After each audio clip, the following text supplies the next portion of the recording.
आज का टॉपिक है standard 10th maths chapter number 8 introduction to trigonometry. तो लास्ट वीडियो में हमने फर्स्ट एक्सरसाइज 8.1 कंप्लीट करी थी, तो उसके आगे हम 8.2 की ओर बढ़ते हैं। बट उसके पहले हमको यहाँ पे एक ट्रिग्नोमेट्रिक टेबल देखना है। अब ट्रिग्नोमेट्रिक टेबल होता क्या है वो हमने समझेंगे। तो जैसे हमने देखा था कि ट्रिग्नोमेट्री के अंदर टोटल 6 रेशियोज हमने पढ़े थे। कौन कौन से? साइन, कॉस, टेन, कोसेक, सेक और कॉट। और इसमें जैसे हमने देखा था कि अलग अलग अगर ट्रायंगल्स अलग हो तो रेशियोज अलग वैल्यूज आती थी। तो वैसे ही कुछ सर्टेन एंगल्स पे ये जो रेशियोज है उनकी एक पर्टिकुलर फिक्स वैल्यू होती है।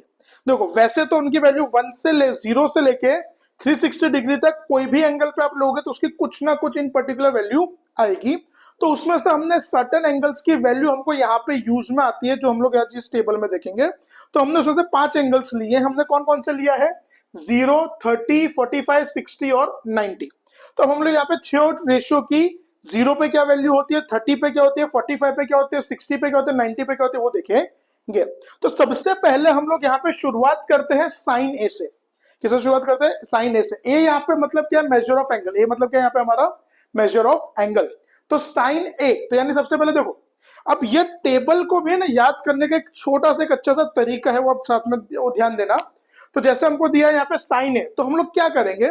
सबसे पहले साइन की जितनी भी वैल्यूज है, साइन की जितनी भी वैल्यूज है, पांचों 5 एंगल्स के लिए हम लोग एक बार अच्छे से लर्न कर लेंगे।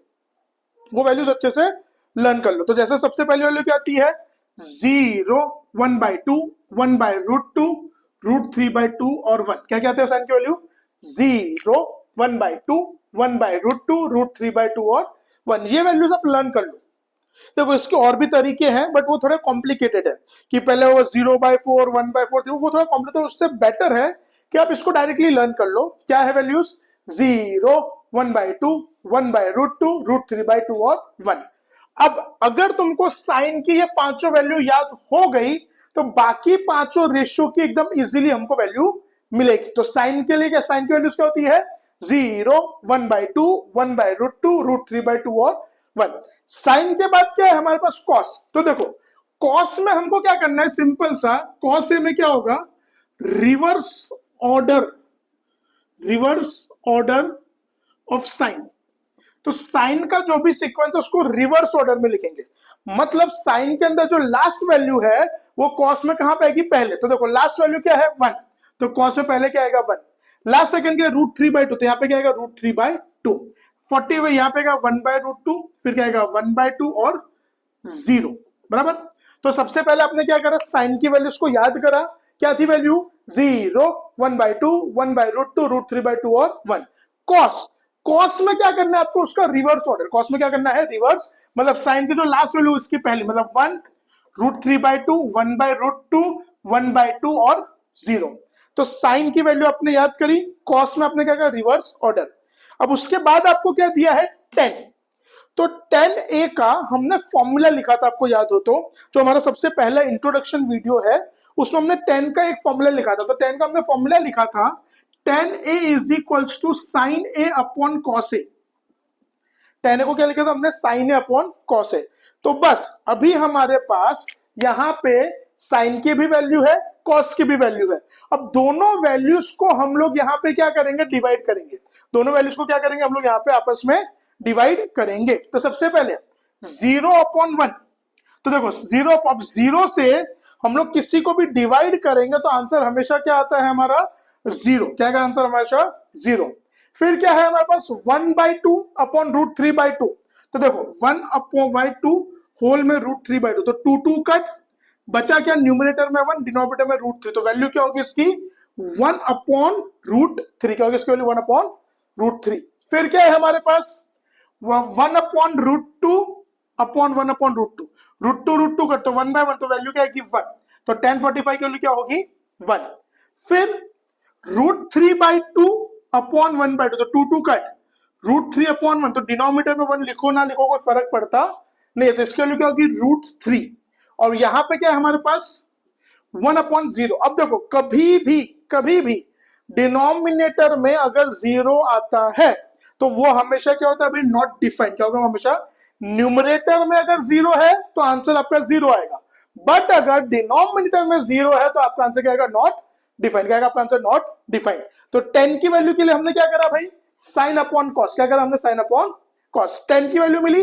अब 10 के बाद हम लोग करेंगे कॉट। देखो बुक में भले कॉसेक दिया बट हम लोग करेंगे पहले कॉट। क्यों, क्योंकि कॉट में हमको क्या करना है, cot A will be reverse order of tan A.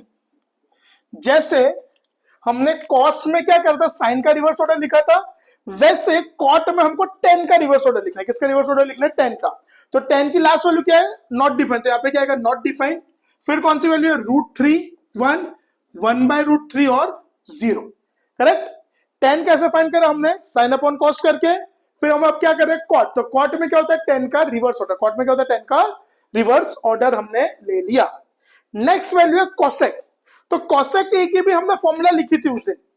Cosec ए की हमने फॉर्मूला लिखी थी, cosec A is equals to 1/sin, आपको अगर याद हो।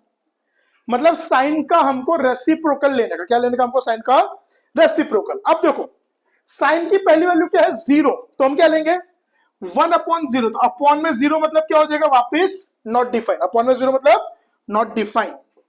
फिर 1/2, तो 1/2 का रेसिप्रोकल क्या होगा, 2/1 होगा। 1/2 का क्या होगा, 2/, तो 2/1 यानी 2, तो यहाँ पे क्या होगा 2। फिर 1/√2, तो 1/√2 का रेसिप्रोकल √2/1, तो दैट विल बी ऑल्सो √2। फिर √3/2 का क्या होगा, 2/√3। √3/2 का क्या होगा, 2/√3। और लास्ट में क्या है 1, तो 1 का रेसिप्रोकल तो क्या होता है, 1 ही होता है। तो देखो कोसेक में क्या करने का हमको, 1/sin। कोसेक में क्या करने का हमको, 1/sin। साइन की जो भी वैल्यू उसका रेसिप्रोकल। तो 1/0 तो क्या होगा, नॉट डिफाइंड। 1/2 का उल्टा तो 2/1, तो अपॉन में 1 लिखो या ना लिखो कोई फर्क पड़ता नहीं है। 1/√2 का रेसिप्रोकल √2/1, तो क्या होगा √2। √3/2 का रेसिप्रोकल होगा 2/√3, और 1 का रेसिप्रोकल 1। अब लास्ट है हमारे पास sec a। तो sec में भी हमको क्या करना है, sec a के अंदर क्या होगा, रिवर्स ऑर्डर ऑफ कोसेक ए। तो कोसेक ए की जो वैल्यूज है उसको रिवर्स ऑर्डर में लिख दोगे तो तुमको sec a मिल जाता है।